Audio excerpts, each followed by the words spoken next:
The news today with the African Democratic Congress ADC securing a major victory in its preparation for the 2027 general elections. The Federal High Court in Abuja yesterday affirmed the leadership of the ADC, led by former Senate President David Mark. Justice Musa Liman, who delivered the judgment, dismissed the suit filed by Leke Abejide, challenging Mark and Ogbeni Rauf Aregbesola as national chairman and national secretary of the party for lacking merit. He also awarded a 10 million naira fine against Abejide's lawyer, Ibrahim Idris, in compliance with the Electoral Act 2026. Atiku described the judgment as victory for constitutional democracy and a rejection of attempts to use the judiciary for political ends. Moving on, the United States has withdrawn the majority of its military personnel from Nigeria after concluding a months-long counterterrorism mission in the Lake Chad Basin, marking the end of a deployment launched earlier this year to support Nigerian forces against extremist groups.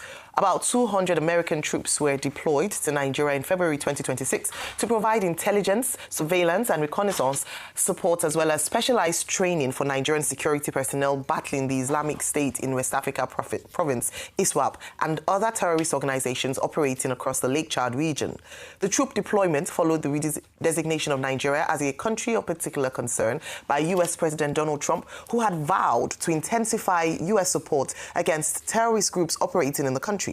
The partnership culminated in the killing of Abu Bilal al-Minuki, the second in command of ISIS at his hideout in Borno State. Dangote Petroleum Refinery and Petrochemicals have announced a fresh 50 naira per litre reduction in ex-depot price of premium motor spirit, also known as petrol.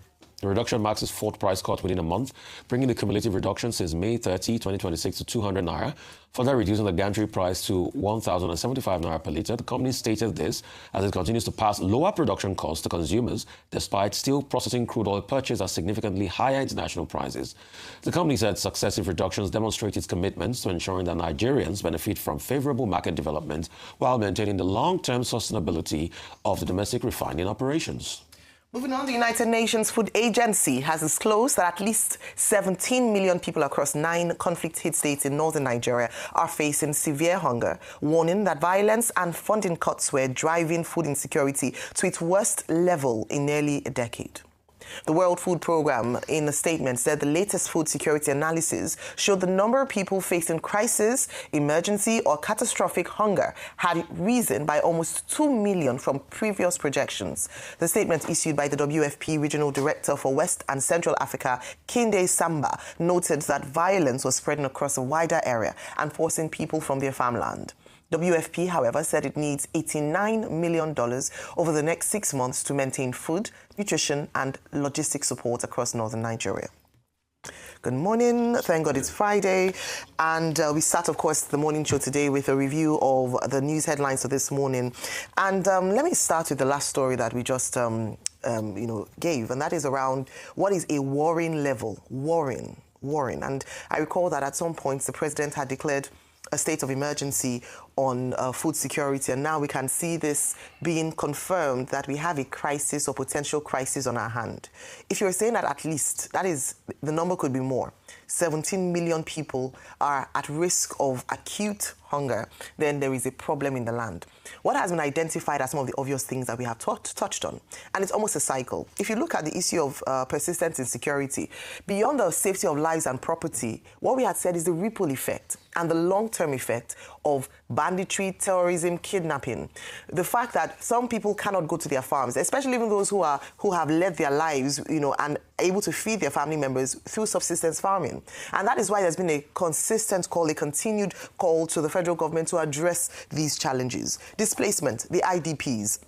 Economic hardship, the cost of living crisis in terms of prices of food and food inflation being high, climate-related shocks. We were just talking about this a few days back, and we've been touching on this based on the levels of flood that some coastal states in Nigeria have experienced, and how that would actually affect harvest time with regards to some of these crops being washed away by flood waters. And these are the concerns. We do not need that to exacerbate the already existing problems caused by insecurity. And so you can understand the numbers. And I think what will even make it further worse is that they're saying that global funding has reduced. And so what would have been humanitarian interventions from other parts of the world is not, they don't have the capacity for that. And so we need to begin to think critically as a nation, because we keep talking about this revenue crunch and the what faces us as a nation with regards to people being hungry or facing extreme hunger, and what can we do? The Ministry of Humanitarian Affairs and Poverty Reduction, what are the plans? We've often talked about the conditional cash transfers, looked at food, looked at support for smallholder farmers, looked at different initiatives. To what extent have they helped with when we talk about food security? We've talked about certain, concessions for farmers around tariff and duty on certain food produce, taking off tax on certain food produce just to make it more available. We've looked at perhaps even opening the borders to ensure that we're able to meet the food shortfall. But the big critical conversation would be how much money does the Nigerian government have to invest in this area? We've often said that the reason why we must look at the softer side of terrorism in the north is, and when I say softer side, the non-kinetic address of terrorism, by providing infrastructure, ensuring that we're able to reduce or alleviate poverty in these areas, is that if we don't deal with the problem, it would act as an incentive to these people to go into a life of criminality. And if the government fails them, we've seen in certain areas in the country, especially in the north, where the community members are beholden to terrorists because they almost feel and bandits because they feel like they've provided better security for them in that area. So you can entice the community by ensuring that they are able to provide food for them from the proceeds that they make from a life of criminality, through ransom and the likes.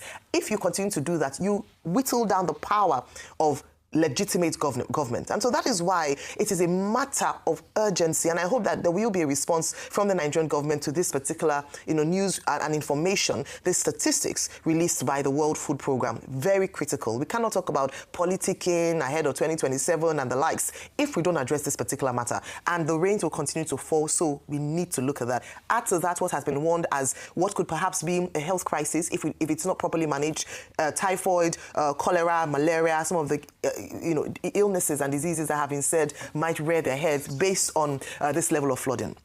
Now, since we're talking about security, let me also touch on the U.S. withdrawing its troops. My big question this morning, yes, they've talked about the successes they've been able to make. They're saying that even though they're withdrawing boots on grounds, there will still be collaboration, especially in terms of intelligence gathering. But my big question this morning would be, what next? What happens next with the Nigerian side of things? The advantage of this collaboration with the United States, of course, would be shared knowledge, training for our troops, lessons learned, improved operations of the Nigerian military. But then what happens? This is not the end on our part, the end of terrorism or the end of the war against terrorism. We must double down. We've talked about provision of equipment, the welfare of our troops. We've looked at intelligence gathering. We've looked at protecting lives of those who have the courage to actually provide information to the security troops. So yes, the U.S. has done its part with regards to boots on ground, but now for Nigeria, the question will then be what next, and how do we consolidate on the wins, the gains that have already been achieved by this collaboration? That is my big question this morning. Rufai, your take on these stories. Okay, when it comes to farming, the most important problem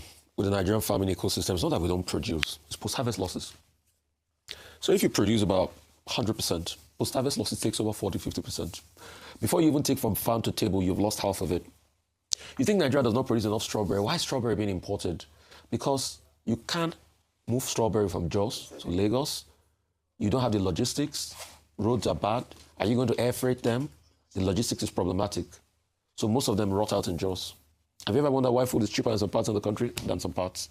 Post-harvest losses. Second problem, logistics. What are the practical solutions? Government must provide storage facilities. I think we were talking about the other day when government hived off most of its storage facilities. So when government was even saying, okay, we'll release grains from National Grain Reserve, people were asking, where's the grain? Where's the National Reserve? How are we storing this food? And you know what happens then? If the middlemen now buy this food, they hold the food, then they hike up the price. Some people have done local initiatives, things like, I think it's Affect or Affegs, where they have like a place to store, sort of like an exchange, and they can also help with the pricing when things get a lot better or when things get worse, you can release it out there. Apart from that, also, investing in agriculture, yes, insecurity is a big problem. How do you farm effectively when there's insecurity? But also, modern technology and agriculture. Another problem is yield. The yield per hectare is very low. Local varieties. You also need to be able to, I don't want to use the word engineer because a lot of people would think about genetically modified, but no. It doesn't mean that kind of engineering, but there are some activities you will do. Maybe it's the kind of fertilizer you put on the land and how you even take care of your land in the first place. Another new engineering methods of agriculture, for your greenhouse. farming vegetable and things like that. So there are a lot of things across the agricultural value chain. Most of what we're talking about mostly is the crop value chain. Then you now have the livestock value chain, which we're not doing very well with this nomadic farming, and that's not the way to do a livestock value chain. It has to be very intensive. It has to be holistic to be able to mitigate. Then you get more yield for your meat. Then you get better yield quality, not the kind of meat quality we have here. And also you are able to appropriate and export. So that's another value chain. Then there's a technological value chain to agriculture that talks about, the technology. How can you use new technology, artificial insemination, things like that? How can you store a semen for a very good breed to be able to fertilize another breed to make a lot of production value chain? Then you have another value chain which has to do with the agri-economics and agri-extension. What's the loan threshold from the bank? What's the market ecosystem? Who are those going to talk to people on ground as regards better agricultural practices? So there's a value chain. So when you put all of this together, that's what makes up the food production value chain. But once you start to lack in logistical value chain, agricultural value chain, agri-economics value chain, agri-extension value chain, research and development value chain, and all of that, then you lose it all. You lose it all. So there needs to be an understanding. And it's not just by buying tractors from Belarus.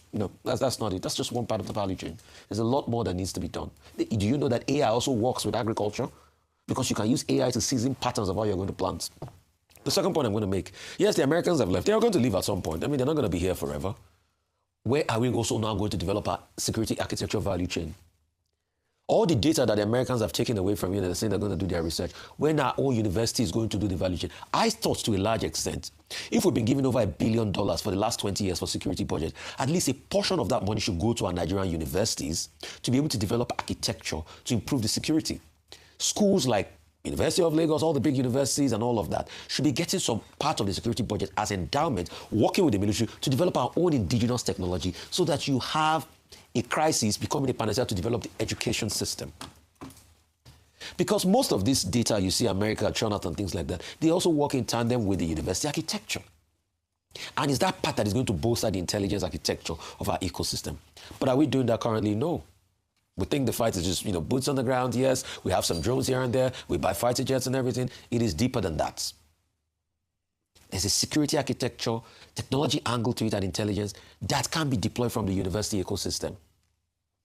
I think we should think about this. Thirdly, Dangote gave a very, very good, robust response. So apparently what he's saying is that even if Brent is $71 per barrel, the premium on top of the grades he buy makes the price go up to $95 per barrel. So his landing costs about $95 per barrel. And he broke it down very transparently. This month alone, I know that Dangote has spent over $1 billion in bringing crude into the country. That's minus his cost to be able to crack and refine the crude and now sell it to people. Normally, before, Bonny Light, you had like plus $5 per barrel on the premium. But the premium has gone up to over $20 per barrel now because there are still international concerns about the war. So obviously his argument is that the price cannot go down to the $71 per barrel if you want to calculate based on pricing system because you still have a higher premium being paid on it. In fact, in the month of May, some went up to over $100 per barrel because the premium was still going up to about $30 per barrel on top of the $70 per barrel that is the benchmark for Brent. Good instance. And I think he broke it down. And it was very transparent. So if he gives a good argument, I don't fight with logic. Right. Now, the Dangote refinery, petroleum and petrochemicals refinery, released a statement. What is the main point in that statement? The main point in that statement, and this is against the background of the FCCPC in Nigeria and also the federal government generally, saying that the pump price of fuel should come down in the light of the fact that the spot price of fuel with the detente that we have between the warring factions in the Middle East war has translated into reduction in the pump price, in the price of crude oil per barrel. Down from had the highs to about 73 and then down to 72, then to about 70 with the WTI at 67.65. And the argument is that if that is what is happening as a result of the reopening of the Strait of Hormuz, then that should translate to an advantage for Nigerians at the filling stations. It wasn't only the Nigerian government making that argument, it was also the American government through David Trump, who was in fact threatening that taxation for the retailers will be higher if he doesn't see a reflection of reduction in the spot price at the gas stations, as they call it out there. Now, what Dangote Refinery said principally in that statement is that Dangote Refinery is, number one, interested in the stability of prices. However, that it is a misconception to think that, okay, it is the daily price of crude oil in the international market that will dictate the price immediately in the market. That what the refineries use is what they had bought previously. So if they bought the last stock at $72 per barrel, then of course it will take time before that goes into production, and then the pricing mechanism will change. However, this is to be taken along with an essay by Mr. Dankunle, who is an energy expert, who wrote a piece titled Understanding Pricing Mechanism in a Deregulated Economy. And Mr. Dankunle's principal argument is simply that in a deregulated economy, government cannot decree fuel prices because it follows the logic of demand and supply. So you cannot determine prices by decree. He said, however, that for Nigeria to achieve its objective of making life easier for the average Nigerian in terms of how much they buy fuel, you will have to look at domestic production. You cannot rely solely on importation. And that also you have to look at ramping up crude oil production, which are major areas that we have been concerned about in this country. If the refineries are working, if you are increasing crude oil production, then of course maybe you have a situation whereby with reduction in importation, you will have a better pricing regime. And these arguments, that we have pushed also on this table. So it's a very complex. The pricing mechanism is very complex. It's just not enough to say, the spot price of crude is $72 for Brent crude today, and then on the basis of that, you just jump to the conclusion that prices of oil must come down. So I'm just quoting Mr. Kunle, who is an energy expert, in terms of how people should understand, the mechanics involved. So, but the residual point is that, okay, Dangote refinery has now reduced gantry price. Now, Nigerians, if they see that at the filling stations, they will see it as some kind of respite. But it is not because the Nigerian government decreed that, petrol retailers and refineries should bring down the price. It's demand and supply equation. Now, the World Food Program saying that hunger has hit worst levels in northern Nigeria. I think in the report of the National Bureau of Statistics, this point had also been previously made, that there is hunger. Apart from the National Bureau of Statistics, I've quoted ad nauseam here what the World Meteorological Organization has been saying with regard to climate change and also crisis of urban planning, and what has resulted in the El Nino phenomenon, which is going to affect communities, countries, whether it is in India or it's in Cote d'Ivoire or it's in Nigeria or it's in Ghana or Togo, till December, because sea levels have changed. There is a problem with the environment and with global warming. But in Nigeria, the problem is further worsened by the insecurity in the northern parts of the country. So this year, in terms of harvest, we're going to face a very serious problem. In fact, the World Food Program is even predicting droughts in some parts of Africa. So this is the reality as a result of insecurity and also as a result of global environmental situation. The only line to add is that I think that report by the World Food Program should be forwarded for specific purposes, for obvious reasons, to Mr. Bayo Ononuga, who has been saying that he has not seen hunger in parts of Nigeria. What he is not able to see, the World Food Program from a faraway distance says it is seeing it. But the wake-up call is that it's likely to get worse. So Nigeria needs to invest more in agriculture. The $1.2 billion, or is it 1.5, that we just got as a financing package from the World Bank. One of the items listed here is that agriculture will be addressed, water will be addressed, irrigation will be addressed. So, these are the challenges here. And the Nigerian government still has to address the challenge of insecurity. Now, as for the Americans who had withdrawn some of their troops, well, it's not all the troops. They're still present here. President Trump, speaking recently, had said the situation in Nigeria with regard to terrorism has been significantly weakened. Dr. Sullivan Gorka, who is of the National Security Council, Senior Director in charge of Counterterrorism at the National Security Council of the United States, also said, well, they've been able to make a lot of progress in Nigeria. And that they got some electronic gadgets from the jihadists after eliminating about 199 of them. And they have not seen anything like that from any part of the world since 9/11. And what Dr. Gorka was saying simply is that the situation in Nigeria has become some kind of hub for all kinds of terrorists, whether from Syria, whether it is ISIS, or whether it's from Libya. And that in itself should be a source of concern. So the Americans may have withdrawn to go and analyze some of the communication gadgets that they have been able to seize, but that's also a reminder that the Nigerian government should commit to doing a lot more in terms of securing this environment. The purpose of government being to secure our people and ensure their welfare.